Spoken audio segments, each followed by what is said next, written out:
자, 우리 인사하고 시작하겠습니다. 네. 안녕하십니까. 네, 안녕하세요. 내일부터 명절 연휴죠. 예. 네. 설날입니다. 행복한 설날 되시기를 바래요. 한마디 해. 다. 새해 복 많이 받으세요. 받으십시오. 네, 근데 우리나라는 신정도 있고 구정도 있으니까 맞아요. 그쵸. 새해가 이미 밝았는데. 새해 복 많이 받으세요. 그걸 진짜 많이 하는 것 같아요. 그렇죠. 그죠? 어쨌든 설날이니까 네. 새로 또 뭔가를 시작하고 출발하는 그런 마음으로 하시는 일들 다 주 안에서 네. 잘 되고 하나님 베푸신 은혜들 우리 행진교회 온 가족들 풍성히 누렸으면 좋겠습니다. 네. 이런 이야기 하려니까 좀 어색하네. 매일 설교 시간에 너무 별나게 해가지고 제가 조만간에 기복신앙으로 돌아서서 여러분들 마음껏 축복하도록 하겠습니다. 지난주부터 조짐이 있었잖아요. 예. 그래서 오늘은 시편 66편입니다. 그죠? 네. 우리 박병현 전사님이 네네. 이 찬양시 내지는 감사시라고 할 수 있는데 네.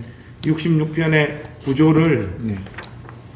간략하게 이렇게 좀 설명해 주시면 좋겠습니다. 오늘 20절로 구성되어 있어서 조금 깁니다. 그래서 예. 여러분들 크게는 찬양과 감사 두 큰 주제로 생각하시면서 보시면 될 것 같습니다. 먼저 찬양에 대해서 1절에서 12절까지 나와 있는 부분인데요.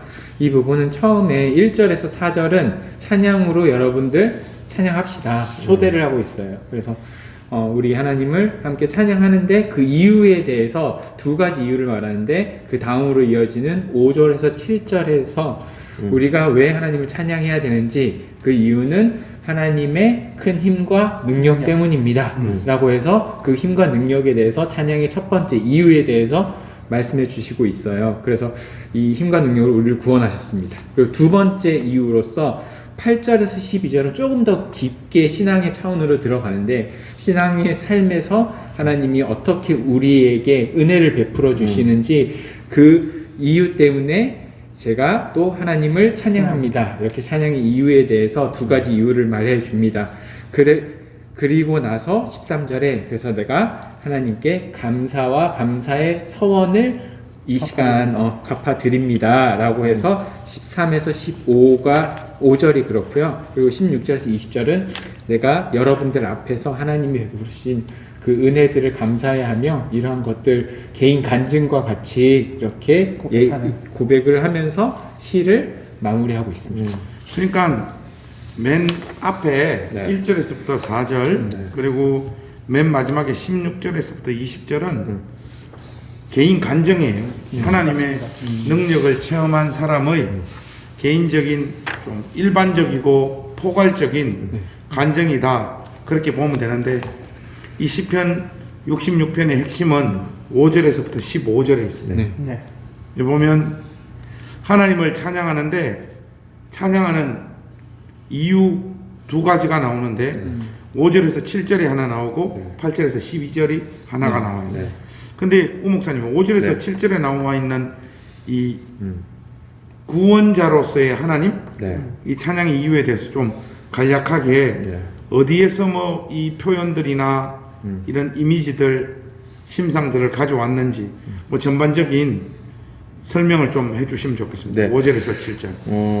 보면 이제 오늘 10편 66편 전체가 어떤 하나의 배경만 가지고 했다기보다는 구약에 나타나는 이스라엘의 역사, 전 역사, 전반적인 것을 역사를 꿰뚫고 다루고 있어요. 그래서 그 중에서 가장 이제 핵심적이고 우리가 추론할 만한 근거가 되는 내용은 하나님 이제 우리를 출애굽시키신 이스라엘을 출애굽시켜서 가나안 들어가게 하신 거랑 또 가나안에 들어가 있던 백성들이 이스라엘이 또 엄청 하나님 앞에서 범죄하여서 포로기 바벨론 유수했다가 나중에 돌아오게 되는 이제 구원의 심상이 그렇게 나오죠 보통. 예. 네. 이스라엘 역사에 있어가지고 가장 중요한 두 사건을 꼽으라면 출애굽하고 바벨론 그렇죠. 포로로 끌려간 예, 거죠. 맞습니다. 이스라엘 역사에서 이거는 뭐 잊을 수가 없는 네, 그런 사건이죠.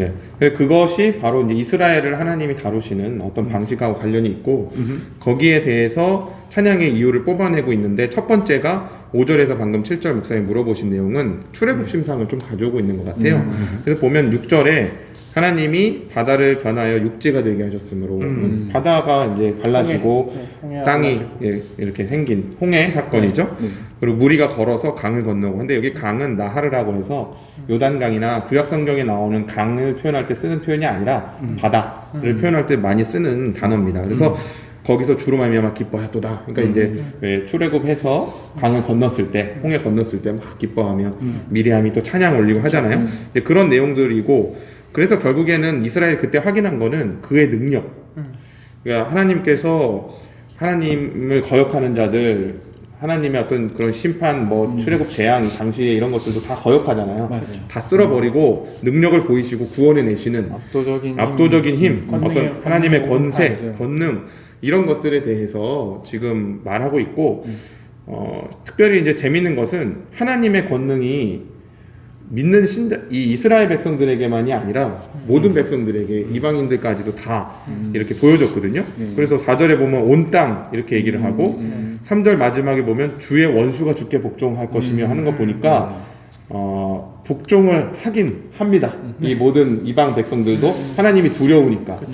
결국 우리의 신자들이 하나님을 찬양하는 이유는 우리를 구원해 내신 하나님이기 때문에 깊은 곳에서부터 나오는 기쁨 안에서 하나님을 찬양하는 것이지 이 원수들처럼 어거지로 순종하고 복종하는 차원이 아니다. 이제 이런 것들 좀 대조해서 보여주고 있는 것 같습니다. 쉽게 말해가지고 5절에서 7절은 우리 신자 각 개인에게 적용했을 때는 네, 예수님을 처음 만났을 때, 그렇죠. 네. 죄 가운데서 우리를 건지셔서 건져내시고. 하나님 자녀 삼아 주셨을 때의 그 기쁨. 그리고 하나님의 능력과 은혜를 찬양하는 그런 내용이라 볼 수 있어요.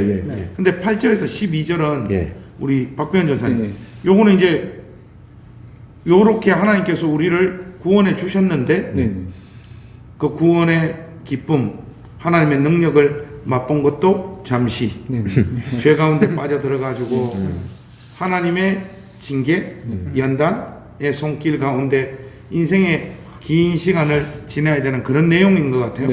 8절에서 12절 좀 설명해 주시죠. 네. 굉장히 좀 실존적인 어떤 믿음의 삶의 모습으로 우리들을 이끌어가고 있는데요. 여기에서는 조금 더 깊은 밑바닥으로 들어가기를 이 시편 기자는 원하는 것 같습니다. 그래서 10절에 보면은 하나님께서 우리를 시험하시되 라고 이렇게 얘기를 하셔요. 그리고 그러니까 우리를 단련시키시고 은을 단련한 같이, 여기 시험, 단련한 같이는 다 비슷한 용어로 용광로를 통해서 불순물을 제거하는 그런 작업들을 말합니다. 그래서 어렵고 힘든 모습을 하나님이 우리를 끌고 밀어버리시는 것이죠. 그래서 거기서 우리가 걸러내야 할 것들을 걸러내는.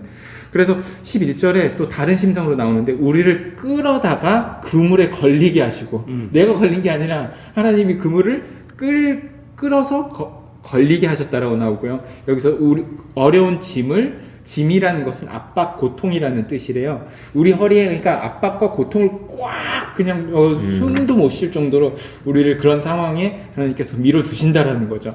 그래서 종국에는 12절에 보니까 사람들이 우리의 머리를 타게 되었다. 이건 뭐냐면 전쟁에서 패하면 시체들이 널브러져 있고 그냥 뭐 적군들이 밟고 다니지 않습니까? 이런 거를 심상으로 표현한 건데, 그리고 우리가 불과 물을 통과하였더니 정말 그 환란 속에 우리를 하나님께서 밀어버리신다고 하는 거죠. 근데 여기서 하나님께서 어떻게 하냐, 그 모든 것 어려운 심상들을 통하여서 우리들을 그제서야 하나님께서 끌어내셔서 풍부한 하나님의 은혜 가운데서 하나님을 그제서야 하나님의 은혜를 보게 만들어준다라고 시편 기자는 얘기를 하고 있는 겁니다. 이 두 번째 감사는 9절에 보면 우리의 영혼을 살려두시고 우리를 실족함을 허락하지 아니하시는 주로다 해놓고 그 다음 좋은 말이 나와야 되는데 실족할 만해 실족할 만한 인생으로 우리를 막 몰아넣으신단 말이죠. 그리고 10절, 11절, 12절도 사람들이 우리 머리를 타고 가게 사람들에게 완전 짓밟히는 죽기 일보 직전이에요 진짜. 그러니까 물과 불을 통과하는 우리 인생을 하나님 그렇게 몰아넣는단 말이에요. 실족하게 하셔. 그런데 시편 기자의 12절 마지막 고백을 보면 주께서 우리를 끌어내사 풍부한 곳에 들이셨다. 이게 기가 막힌 고백이에요. 우리는 하나님께서 우리 인생을 다루시는 방식을 다 이해할 수가 없어요. 어떻게 다 이해할 수 있겠어요? 그 매일 뭐 어떤 사람은 아침에 눈만 뜨면 감사하다는 사람이 있어요. 사이다가 막 가슴에서 매일 터지나 봐. 근데 보통 제가 그런 사람의 그 고백을 놀리는 게 아니라 그러나 아마 그리스도 예수 안에서 수많은 인고의 시간들 하나님의 연단의 시간들을 지나고 나서야 하시는 고백일 거예요. 그렇죠. 그러나 대부분 아직까지 이렇게 팔팔 젊은 우리는 단련 중이죠.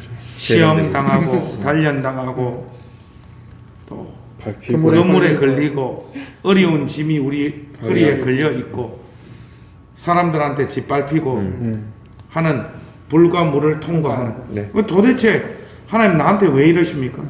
내가 예수를 진심으로 믿어 하나님의 은혜를 경험하는 게 도대체 뭐냐고. 안 믿는 인간이나 예수 믿는 나나 뭐 다른 게 있냐고 하는 그렇게 원망하고 투덜거리면서 지나온 시간인데 능하신 하나님 손 안에서 결론이 뭡니까? 주께서 우리를 끌어내사 풍부한 곳에 들이셔도다. 참 기가 막힌 거예요. 하나님께서 우리의 인생의 전 시간들을 우리가 소망하고 우리가 원하는 것들로 채우지 않아도 우리는 하나님을 종국에는 찬양할 수밖에 없는 자리로 부름받고 있다라는 거. 이게 신자의 인생인 것 같아요. 그래서 시편 66편에 보면 이 하나님의 백성들이 하나님 앞에 감사할 수 있는 것은 두 가지예요. 하나는 나 같은 인간도 하나님의 능력의 손으로 구원해 주신 것. 하나는 감사 못할 뻔한 인생으로 나를 가혹하게 막 다루셨는데 결국에는 나를 풍부한 곳에 세우셔서 하나님을 찬양케. 그러니까 내 인생 전체를 다루시는 하나님의 방식을 노래하고 찬양하는 것. 이 두 가지인 것 같아요. 우리가 뭐 우리 인생을 종합해봐도 안 그렇겠습니까? 맞습니다. 마지막 죽을 때 눈 감을 때 뭐 제일 기억나겠어요? 나 같은 인생도 하나님 자녀 삼아 주신 거. 사는 날 동안 눈물 흘리고 서럽고 힘들고 고통스러웠던 시간들이 훨씬 더 많았지만 그 시간 안에서 하나님께서 나를 빚어내시고 나를 익어가게 하시고 결국은 눈 감은 그 순간에 내 구주 예수를 더욱 사랑 그 찬양하면서 눈을 감을 수 있는 자리로 세워주시니 감사합니다. 이거 아니겠습니까? 맞습니다. 그 두 개면 됐지 뭐 더 필요하겠습니까? 20-30년 뒤면 이렇게 고백할 수 있을까요? 그렇죠. 그렇죠. 저희 의학이 좋아져서 모르겠어요. 그래서 이제 이 시편 기자가 13절에서 15절 하나님 앞에 번제물 드려요. 한마디로 쉽게 말해서 하나님 앞에 제사 드리는 내용인데 지나온 자기의 모든 인생길 그의 가운데 부어주셨던 구원의 능력 또 자기 인생을 인도하신 하나님의 은혜를 기억하며 하나님 앞에 감사하고 있는 장면이죠. 우리 인생이 이렇게 마무리 되어졌으면 좋겠습니다. 오늘 우리 행신교회 가족들 중에는 아마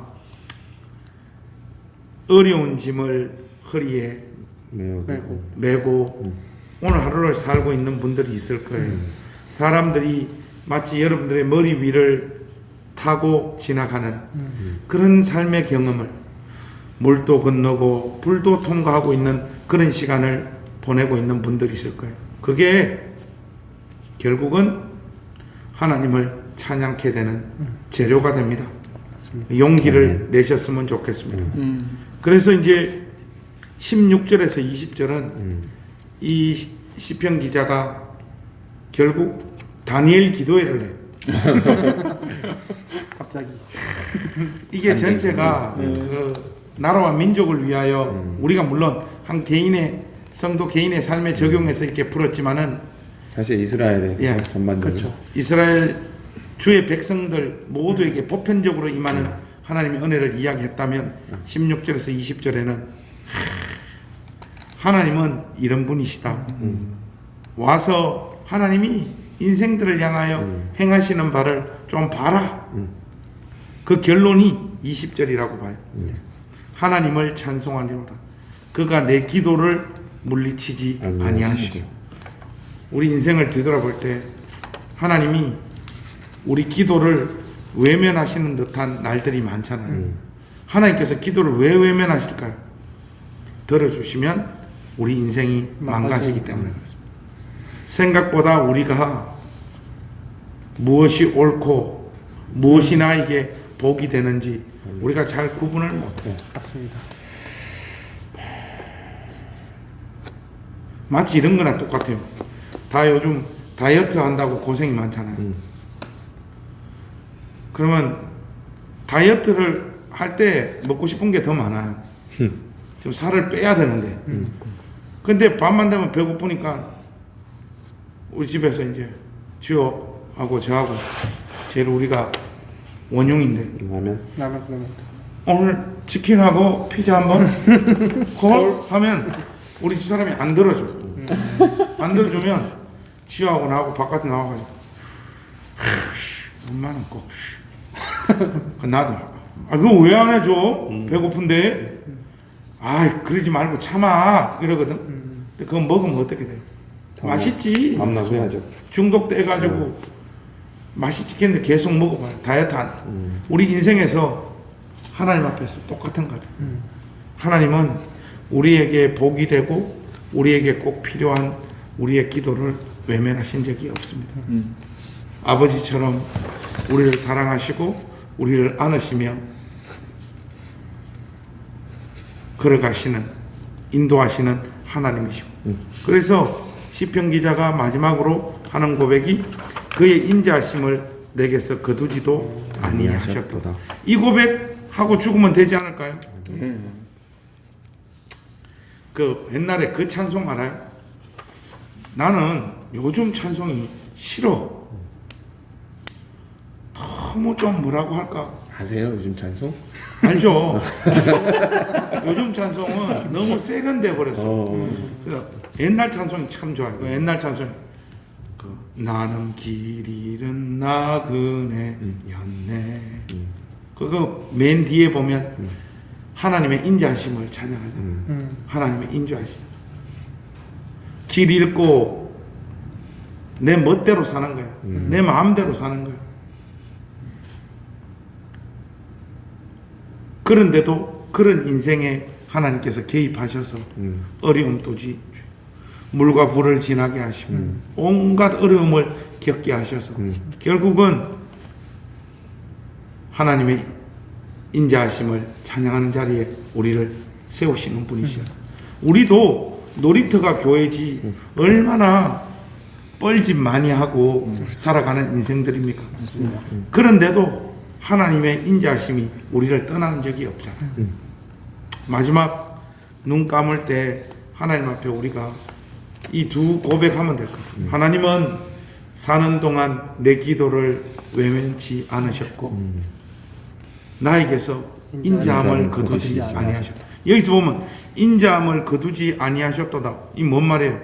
인자함을 거둘 만한 짓을 많이 했다라는 말이거든요. 그렇죠. 하나님께서 야야야 때려쳐. 너 이제 끝이야. 그렇게 할 만한 짓들을 우리 인생에서 수도 없이 하고 살잖아요. 네. 그럼에도 불구하고 그 하나님의 인자하심이 우리를 떠나지 아니하시고 함께 하신 것 때문에 우리가 인생이라고 하는 이 마라톤을 끝까지 경주할 수 있는 거예요. 그 고백들을 쫙 하고 있는 거예요. 그냥 이 시편을 봐도 예. 개인적으로 볼 때는 이제 약간 5절에서 7절을 읽고 나면 그런 생각이 들었어요. 아, 하나님이 이제 권능의 하나님이시니까 내 인생은 능력 이제 탄탄대로다 라고 생각을 할 법도 할 법도 한데 근데 이제 목사님 말씀하셨던 것처럼 저희들이 뻘짓을 많이 한 것처럼 이스라엘 백성도 결국 불순종하는 모습이 보이잖아요. 그래서 거기에서 저는 9절이 되게 인상 깊었어요. 그래서 9절이 그는 우리 영혼을 살려주시고 우리의 실족함을 허락하지 아니하시는 주로다는 이 부분이 실제로 죽을 위기를 만나보고 그리고 실족할 위기를 만났기 때문에 이렇게 고백할 수 있는 고백이 아니었나 하는 생각이 좀 들었습니다. 맞아요. 그렇지. 그러니까 시험, 단련 이런 게 죄라는 게 그냥 가만히 있었는 걸 그런 게 한 게 아니라 그렇죠. 이스라엘이 범죄했어. 네. 범죄했어. 그러니까 그 결과는 하나님의 법도 앞에서는 사실 아담이고 하와고 다 쫓아내는 정도가 아니라 죽였어야 그렇죠. 돼. 맞습니다. 죄의 삭은 사망이니까. 근데 그렇게 안 하시고 살려두시고. 네. 그러니까 이제 결국 이게 목사님 마지막 말씀하시는 인자하심을 거두지 아니하시고 거두지. 그래서 하나님 말씀에 그런 표현이 있잖아요. 우리가 행한 대로 갚지 아니하시고. 그러니까. 우리가 행한 대로 하나님이 우리한테 갚으셨으면 우리는 지금 가루야. 맞습니다. 그냥 끝이에요. 진짜. 행한 대로 우리를 갚지 아니하시는 하나님. 이렇게 오늘 그 66편의 결론을 지으면 될 것 같아요. 네. 나는 진짜 행한 대로 갚았으면 나는 끝났어.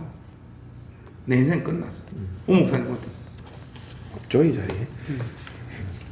내가 볼 때는 조두순보다 우리가 더 죄인이야. 그렇죠. 두순이 형, 두순이 형 그 새해 복 받아야 새해 복 받으세요. 큰일 났네. 두순이 형 악질적인 죄를 저질러 가지고 뭐 지탄의 대상인데 내가 볼 때 고 저질렀던 그 죄 이외의 영역에서는 제가 어떤 의미에서는 두순이 형보다 더 죄인 것 같아요. 그럴 수도 있죠. 그럼요. 사람 인생 모릅니다. 맞습니다. 우리가 한번 그리고 우리가 고작 인식할 수 있는 것은 내가 저 사람한테 이건 잘못한 것 같다라고 인식할 수 있는 죄밖에 회개를 못해요. 우리는 그렇죠. 맞습니다. 나도 모르게 누군가에게 상처를 주고 하나님 백성답게 살지 못하는 짓들이 얼마나 많아요. 그러니까 하나님의 그 인자하심, 행한 대로 갚지 아니하시는 하나님의 그 놀라운 은혜와 사랑, 이거 우리가 인생을 살아가면 갈수록 더 확인하고 고백하는 하나님 백성 되었으면 좋겠습니다. 아멘. 아멘. 여러분 명절 잘 보내시고요. 또 저는 주일날 말씀 들고 여러분들 만나겠습니다. 그리고 다음 주에 시편 67편 또 저희들 준비해서 찾아오겠습니다. 안녕히 계십시오. 네, 감사합니다. 감사합니다.